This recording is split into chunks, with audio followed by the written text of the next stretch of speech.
وعلیکم السلام ورحمۃ اللہ تعالیٰ۔ میں تمام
یہ ایسا نہیں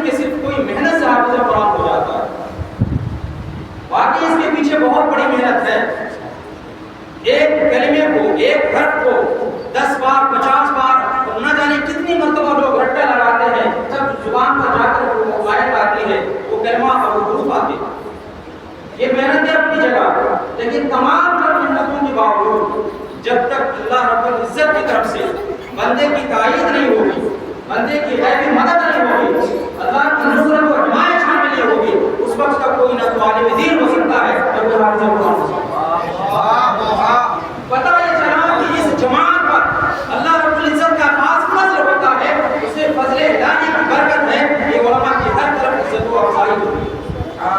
نعرہ تکبیر، اللہ اکبر، نعرہ رسالہ، یا رسول اللہ، علماء اہل سنت زندہ باد. اللہ رب العزت قرآن مجید کے اندر ارشاد فرماتا ہے وَلَقَدْ يَسَّرْنَا الْقُرْآنَ لِلذِّكْرِ فَهَلْ مِن مُّدَّكِرٍ. کل سلیمان ترجمہ اٹھا کے دیکھیے، میرے امام نے جو ترجمہ کیا ہے، میرے امام نے ترجمہ کیا ہے، ہم نے قرآن کو یاد کرنے کے لیے آسان کر دیا. یہ ذکر کا معنی امام نے کیا ہے یاد کرنے کے لیے، ذکر یاد کرنے کے لیے ہم نے قرآن کو یاد کرنے کے لیے آسان کر دیا ہے. آدمی متقین ہے کوئی جو میدان میں آئے اپنی محنت اور کاوشوں سے وہ آئے، میری غیبی مدد ہوگی، میری نصرت و حمایت ہوگی. ایک چھوٹا بچہ بھی آئے گا، نابالغ بچہ بھی آئے گا تو میری تائید شامل ہوگی. حافظ قرآن جو ہو جاتا ہے، خزائن الخان اٹھا کے دیکھیے، اس کی تفسیر کے اندر امام صدر فاضل رحمۃ اللہ نے لکھا ہے کہ حفاظ کرام پر اللہ رب العزت کی خاص عنایت ہوتی ہے، اس کا خاص فضل ہوتا ہے، تب جا کر وہ حافظ قرآن ہوتا ہے. حدیث پاک کے اندر ہے اللہ کے حبیب نے ارشاد فرمایا کہ اگر اللہ تعالیٰ قرآن کے کلمات کو، قرآن کے حروف کو، قرآن کی آیتوں کو لوگوں کی زبان پر آسان نہ فرماتا تو قسم خدا کی لوگ اس کے تکلم پر بھی قادر نہیں ہوتے، لوگ اس کو اپنی زبان سے ادا نہیں کر سکتے تھے. اگر اللہ تعالیٰ آسان نہیں فرما دیتا تو قرآن کی کوئی تلاوت نہیں کر پاتا. یہ الگ بات ہے کہ کوئی حافظ قرآن ہے تو اس لیے ہے کہ اللہ نے اعلان فرما دیا ہے وَلَقَدْ يَسَّرْنَا الْقُرْآنَ لِلذِّكْرِ فَهَلْ مِن مُّدَّكِرٍ. ہم نے قرآن کو یاد کرنے کے لیے آسان کر دیا ہے، کوئی آئے یاد کرے میری غیبی مدد ہوگی وہ حافظ قرآن ہوگی. ضابطہ یہ ہے جو انسان زبان جانتا ہے، اس کے کلمات سے حروف کے معنی جانتا ہے، اس کو یاد کر لیتا ہے. یہ جتنے حفاظ کرام ہوتے ہیں خاص طور سے ہمارے عجم کے اندر، ہندوستان، پاکستان اور جتنے بھی ممالک ہیں عرب سے ہٹ کر، اس قرآن کے جو بچے حفظ کرتے ہیں قرآن کے ایک ایک لفظ کی معنی ان کو یاد نہیں ہے، اس کے مطلب کو نہیں سمجھ رہے ہیں. اس کے باوجود ایک ایک حرف، ایک ایک نقطہ زبر زیر میں بھی فرق نہیں ہوتا. یہ قرآن کا اعجاز ہے، قرآن کی طرف اللہ کی طرف سے اعجاز ہے، اس لیے یہ چھوٹے چھوٹے بچے بھی حافظ قرآن ہوتے ہیں. اب جب حفظ کی بات آ گئی، حفظ کا معنی یہ ہوتا ہے، حفظ کا لغوی معنی ہوتا ہے زبانی یاد کرنا. حافظ یحفظ کا معنی ہی ہوتا ہے زبانی یاد کرنا. تو حافظ وہی ہوگا جس کو قرآن زبانی یاد ہوگا. بلا دے تو حافظ صحیح معلوم نہیں ہے. جس کو زبانی یاد ہے وہی حافظ ہے. لغوی اعتبار سے بھی وہی حافظ ہے جو قرآن کریم زبانی یاد رکھتا ہو. حافظ کا معنی ہی ہے زبانی یاد کرنے والا، زبانی یاد رکھنے والا. اگر زبانی یاد نہیں ہے، زبانی یاد نہیں رکھتا تو وہ حافظ نہیں ہے. اور حفاظ کی جتنی فضیلتیں آپ بیان کرتے ہیں یہ اسی حافظ اور قرآن کے لیے ہے جنہوں نے اپنے سینوں میں قرآن کو یاد رکھا ہوگا، جو قرآن کی تعلیمات پر عمل بھی کرتے ہیں. حافظ قرآن ہے اور قرآن کے منہیات، قرآن کے معمورات، قرآن کے حلال و حرام میں تمیز نہیں کرتا، اس حافظ قرآن کے لیے فضیلت نہیں ہے. یہ صراحت ہے حدیثوں کے اندر. میں کچھ فضائل کی حدیث پاک سناؤں گا، اس سے پہلے بتا دوں کہ انبیاء کرام جتنی بھی کتابیں لے کر کے آئے، ان انبیاء کرام کی کتابیں صرف ان انبیاء کرام کی زبان یاد ہے. یہ صرف قرآن کا اعجاز ہے، اس امت محمدیہ کا اعجاز ہے. اس کی خصوصیت ہے اس میں چھوٹے بچے سے لے کر کے بڑوں تک اگر اس کو یاد کرنا چاہے تو زبانی یاد ہو.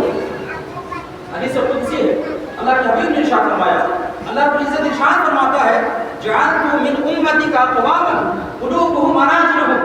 اس کا مفہوم یہ ہے اے حبیب میں آپ کی امتوں میں کچھ ایسے لوگ پیدا کروں گا. یہ اللہ پیدا کرتا ہے، بعض اللہ بناتا ہے. جعلت من امتک اقواما قلوبهم مناجرهم. حدیث قدسی ہے، اللہ رب العزت ارشاد فرماتا ہے اے حبیب میں آپ کی قوم سے، آپ کی امت سے ایسے لوگ دل ایسے ہوں گے کہ سابقہ انبیاء کرام کے سینوں میں جو ان کی کتاب یاد ہوتی تھی، آپ کی امت کے ایسے لوگ میں پیدا کر دوں گا کہ ان کے سینوں میں آپ کی کتاب یاد ہوگی۔ اور اللہ رب العزت نے قرآن کی حفاظت کا وعدہ اپنے ذمہ کرام کے لیے لایا۔ اس کے وعدے کی اور اس وعدے اور حفاظت کا ایک طریقہ یہ ہے کہ اللہ سینوں میں قرآن کو محفوظ کروا دیتا ہے، لوح محفوظ پر محفوظ ہے۔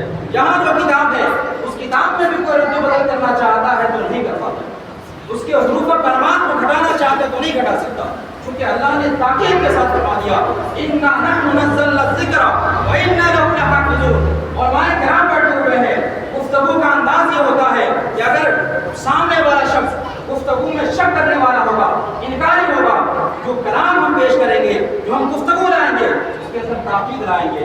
سامنے والا جتنا بڑا انکاری ہوگا اتنی تاکید لائی جائے گی۔ اس آیت کو اٹھا کے دیکھیے، اِنَّا کے اندر تاکید ہے، نزلنا کے اندر خود تاکید ہے، جمع کسے کا یہ تاکید کے لیے ہے، اللہ واحد ہے، جمع کسے کا تاکید کے لیے آئے گا، نزلنا باب تفعیل کسے کا یہ بھی تاکید کے لیے ہے، اِنَّا نَحْنُ نَزَّلْنَا الذِّكْرَ وَإِنَّا لَهُ، یہ لہو میں جو لہو ہے اور لہو لحافظون کے اندر جو لحافظون ہے، لام تاکید کے لیے ہے، حافظون جو جمع کا صیغہ ہے یہ تاکید کے لیے ہے۔ اس میں دیکھیں تو تاکید پر تاکید موجود ہے۔ پتہ یہ چلا کہ قرآن کا کتنا بڑا منکر آ جائے، کسی زمانے میں آ جائے، اس کے لیے رب نے پہلے ہی یہ انتظام فرما دیا ہے کہ تمہارے انکار کی کوئی گنجائش نہیں ہو سکتی، کیونکہ اس کے حفاظت کی ذمہ داری میرے ذمہ ہے۔ قرآن کریم کا حفظ ایسا نہیں ہے کہ چند لوگوں پر ہی ضروری ہے، بلکہ قرآن کریم کی کم از کم ایک آیت کا زبان یاد ہونا ہر مکلف مسلمان پر فرض عین ہے۔ پورے قرآن کا حافظ ہونا فرض کفایہ ہے، چند لوگ ہو جائیں تو سب گناہ سے بچ جائیں گے، لیکن کم از کم ایک آیت کریمہ کا زبان یاد ہونا ہر مکلف مسلمان پر فرض عین ہے۔ اگر آپ بھی ایک آیت کا حافظ نہیں ہے تو آپ مسلسل گنہگار ہے، مرتے دم تک گنہگار ہوں گے اور قیامت کے دن سوال۔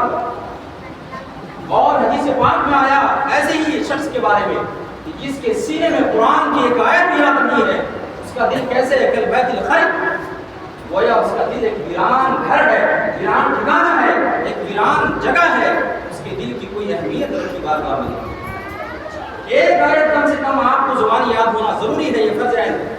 اور الحمد شریف اور کوئی چھوٹی سورت یا 3 آیت جو ایک سورت کے برابر ہو جائے، اتنا یاد رکھنا ہر مکلف مسلمان کا جو بالغ ہو گیا یہ واجب عین ہے۔ اگر کوئی یاد نہیں رکھے گا تو وہ گنہگار ہوگا۔ یہ مسئلہ کتابوں میں لکھا ہوگا، علماء نے یہاں تک لکھا کہ اگر کوئی بڑی عمر کا ہو گیا اور وہ علم دین حاصل کرنے جائے تو اس کے لیے حکم یہ ہے کہ حفظ قرآن نہ کر کے دینی علوم حاصل کرے، جتنا فرض ہے جتنا واجب اتنا یاد کرے اور پہلے دین کے علوم سیکھے۔ حفظ قرآن کی فضیلت جو ہے وہ فضیلت اسی حافظ کے لیے ہے جو قرآن کے حلال و حرام کو سمجھتا ہو۔ میں حدیث پاک کے تحدیث حصول برکت کے لیے حدیث پاک کے کلمات پڑھوں گا اور اس کے ترجمے کروں گا۔ اس سے پہلے آپ نے پاک پڑھا اللہم صلی اللہ علیہ وسلم حبیبنا مولانا محمد علیہ وسلم صلاۃ و سلام علیک یا رسول اللہ صلی اللہ علیہ وسلم۔ حافظ قرآن جو ہو گیا اس کا اپنا فائدہ، اس کے گھر والوں کا فائدہ اور اس کے خاندان والوں کو بھی فائدہ، کتنا فائدہ ہوگا۔ اس کا اپنا بھی فائدہ ہے، گھر والوں کا بھی فائدہ ہے، والدین کا بھی فائدہ ہے، خاندان والوں کا بھی فائدہ ہے۔ حدیث پاک میں آیا، اللہ کے حبیب نے ارشاد فرمایا من قرأ القرآن وعمل بما فيه البس الله والديه تاجا يوم القيامة زوره احسن من زو الشمس فی بیوت الدنیا۔ اللہ کے حبیب نے ارشاد فرمایا جس نے قرآن پڑھا اور قرآن کی تعلیمات پر عمل کیا، اللہ رب العزت اس حافظ قرآن کے والدین کو قیامت کے دن ایک تاج پہنائے گا۔ اس تاج کی روشنی اتنی ہوگی، اتنا نورانی ہوگا، اس تاج کی روشنی سورج کی روشنی سے بڑھ کر جو قرآن کریم یاد کر لے اس کے والدین کے لیے ایک فضیلت تو یہ ہے کہ تاج پہنا جائے گا۔ اور ایک روایت کے اندر آیا وَيُقْسَى وَالِدَاهُ كُلَّتَيْنِ، ان کے والدین کو بہت خوبصورت جوڑے پہنائے جائیں گے۔ ماں باپ کو خوبصورت جوڑا، کتنا قیمتی جوڑا ہوگا۔ حدیث پاک میں آیا لا يُقَرِّبُ بِهِمُ الدُّنْيَا، وہ اتنا قیمتی جوڑا ہوگا ان کے والدین کا کہ اگر پوری دنیا کے ساز و سامان اس کی قیمت بن جائے پھر بھی اس کی قیمت ادا نہیں ہو پاتی.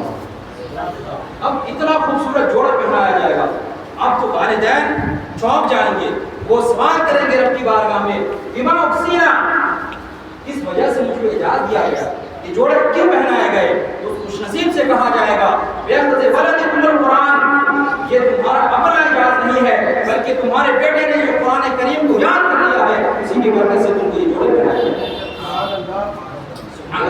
اور ایک روایت کے اندر ہے اللہ کے حبیب نے ارشاد فرمایا, من قرأ القرآن فاستذكره وحل حلاله وحرم حرامه ادخله الله في الجنة.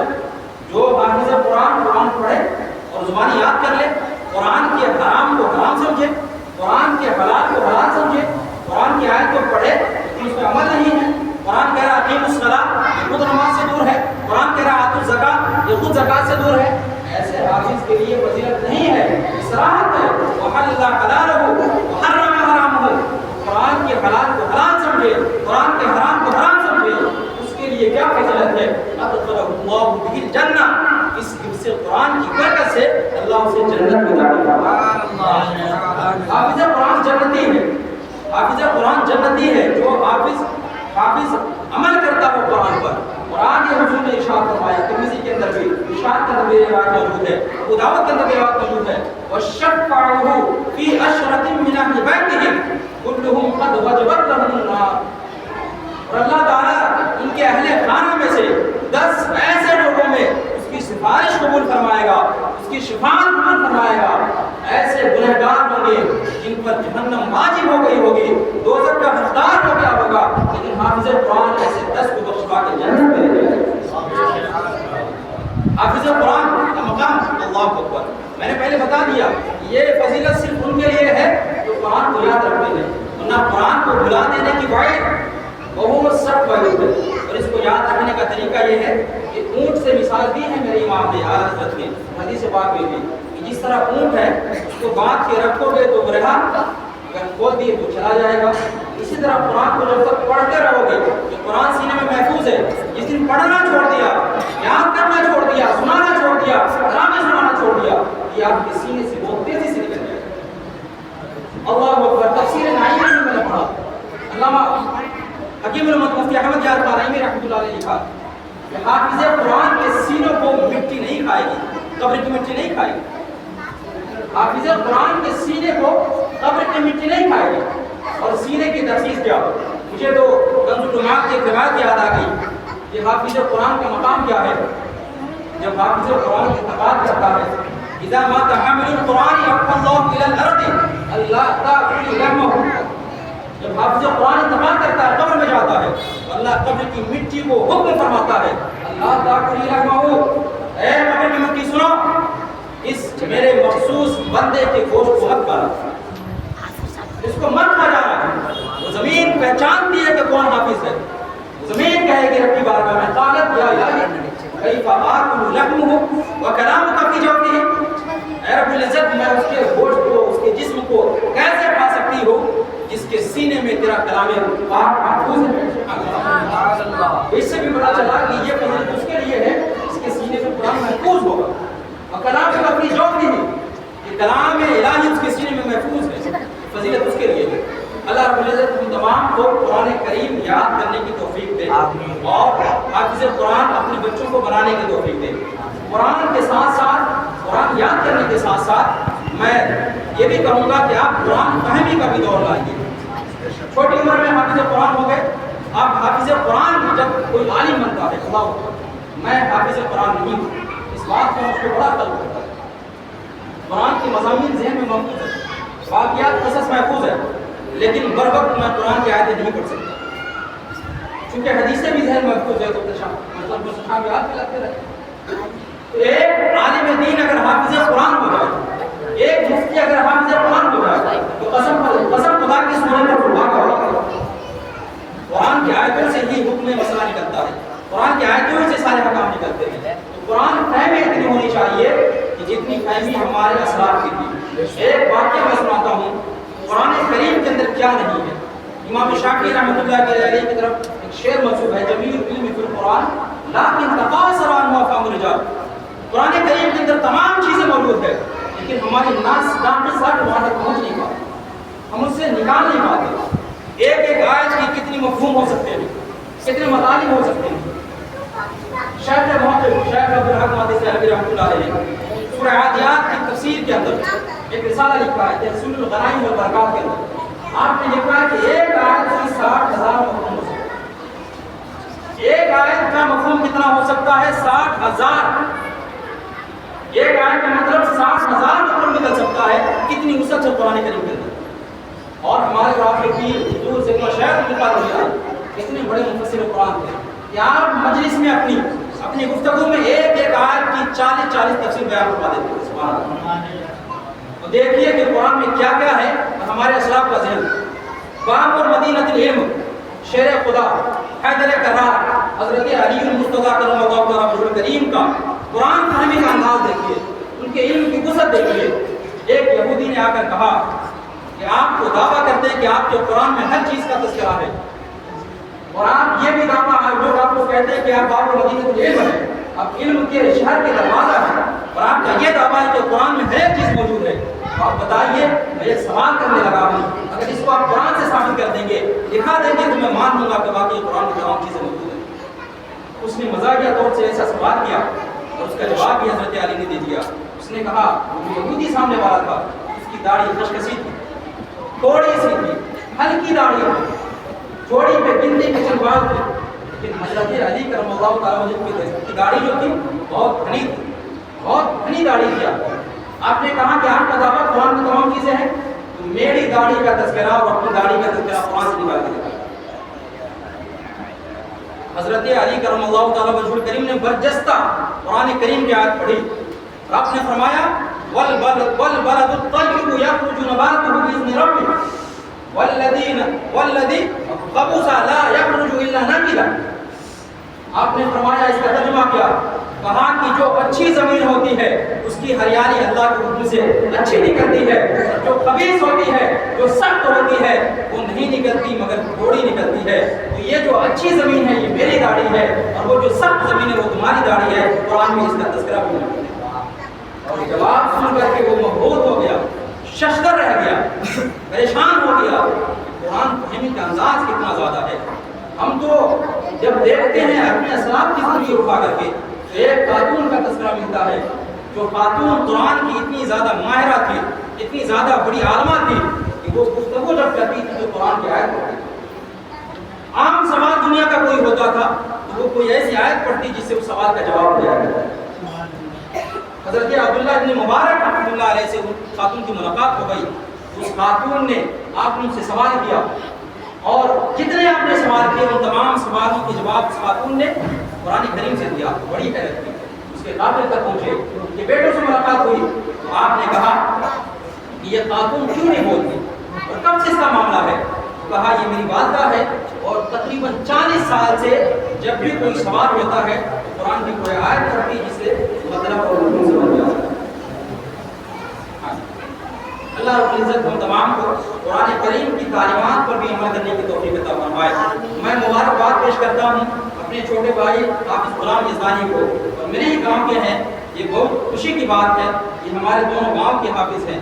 میرے گاؤں میں الحمدللہ حفاظ کی تعداد، علماء کی تعداد بہت زیادہ ہے۔ ہم جانتے ہیں کہ مدینہ علماء کہا جاتا ہے۔ بڑی خوشی ہوتی ہے کہ جب تک اس طرح سے سلسلہ چلتا رہے گا تو مدینہ العلماء کا لقب بھی نہیں ہٹے گا، مدینہ العلماء کے ساتھ ساتھ مدینہ الحفاظ بھی رہے گا۔ اور یہ جو ہے ہمارے بھائی کتنی چھوٹی عمر ہے، دیکھیے جب قرآن کا ایجاد نہیں تو کیا ہے، اتنی چھوٹی عمر میں کوئی پورے قرآن آتا ہے۔ اور لائق مبارکباد ہے قاری صاحب کی اور ان کے سارے اساتذہ اور اس ادارے کے جو معاونین ہیں، مخلصین ہیں، اراکین ہیں، وہ بھی لائق مبارکباد ہے کہ روز اب تو ترقی ہو رہی ہے۔ خوشی ہوتی ہے ہمارے علاقے کے ادارے دن بدن ترقی کرتے جا رہے ہیں۔ تو حافظ صاحب قبلہ 6 بھائی میں سے 5 بھائی حافظ قرآن، ان کے والد گرامی کی خلوص، الہیت، ان کی نیکی کا ثمرہ میں سمجھتا ہوں کہ ان کے بچے حافظ قرآن بنے۔ انہوں نے خود اپنے بچوں کی تربیت فرمائی، جب تک پھوپھا جان زندہ رہے اپنے سب بچوں کو پہلے اپنے پاس رکھ کر کے ان کا ناظرہ مکمل کروایا، اور پھر جب حافظ صاحب خود پڑھانے لگے تمام بھائیوں کو رکھ کر حافظ قرآن پڑھایا۔ مفتی غلام رضا اسماعیل حافظ صاحب پڑھتے ہیں، غلام سرور صاحب نے بھی یہیں پڑھا ہے, غلام ملتانی صاحب نہیں پڑھا. ہمارے جتنے بھائی حافظ ہیں یہ سب نہیں کیا شاگرد ہیں. بڑی خوشی ہوتی ہے. اللہ تعالیٰ حافظ صاحب اللہ کی جذبے کو سلامت رکھے, قاری صاحب اللہ کو سلامت رکھے اور ان سے اور مزید دین کا کام دے. تمام اساتذہ کو جزائے خیر عطا فرمائے اور اللہ تعالیٰ رحمت و غفران کی بارش برسائے. حضرت علامہ مولانا صوفی عباس رضوی علیہ الرحمۃ القول انور پر ان کی محنتوں کا, ان کی خلوص کا ہی ثمرہ ہے کہ آج یہ گلشن انہوں نے اپنے گھر میں آباد کر دیا ہے. اللہ رب العزت ہمیں بھی قرآن کریم کی تعلیمات کا عامل بنائے. وآخر دعوانا الحمدللہ رب العالمین. استغفر اللہ ربی من کل ذنب واتوب الیہ. لا الہ الا اللہ